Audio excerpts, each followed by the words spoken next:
Colorado's Task Force One is among the more than 2,000 first responders that are searching for those still missing in the deadly flooding in central Texas. The flash flooding over the July 4th weekend killed more than 120 people. The president and first lady surveyed the devastation in hard-hit Kerr County today.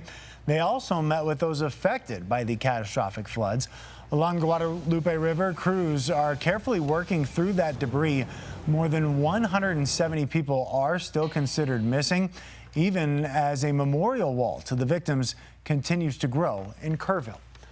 Among the victims of the Texas flooding, at least 27 campers and counselors from Camp Mystic, a girls' summer camp. At 1,000 miles from Camp Mystic, a tragedy hits close to home at another summer camp nestled in the Rocky Mountains.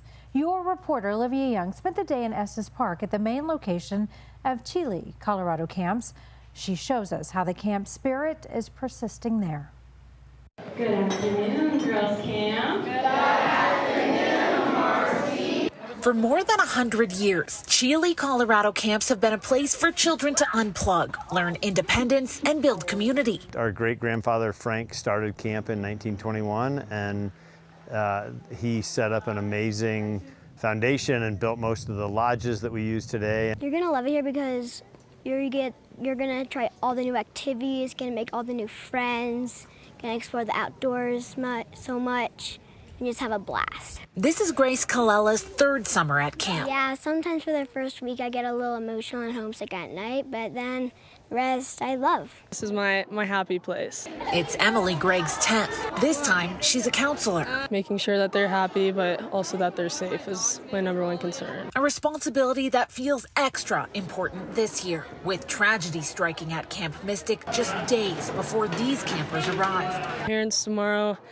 might need a little extra time saying goodbye to their kids, so just giving them that grace, giving them that time. Gregg is from Texas. She lost 3 extended family members in the flooding and had friends at Camp Mystic. Talking to my friends who were counselors at Camp Mystic and just hearing what that experience was like, imagining that happening here is something that I would never want to see, especially because I consider this place my home. The news was also devastating to Chile's owners. You hear the news as a mama, it's gut-wrenching. The camp community is pretty tight, so we know a lot of the people that were impacted. But Chile is not unfamiliar with extreme weather. Campers at some camps evacuated during the 1976 Big Thompson flood. Another experienced minor flooding damage in 2013, and fires have caused multiple evacuations, like last year's Alexander Mountain fire.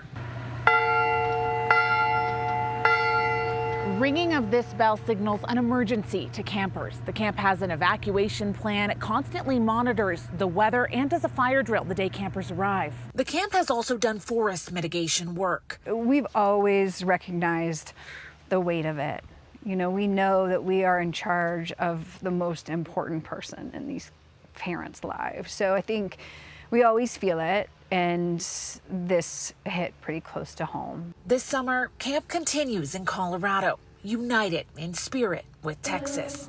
For the joy of our endeavors, for the price of friendships true. In Estes Park, I'm Olivia Young, covering Colorado First.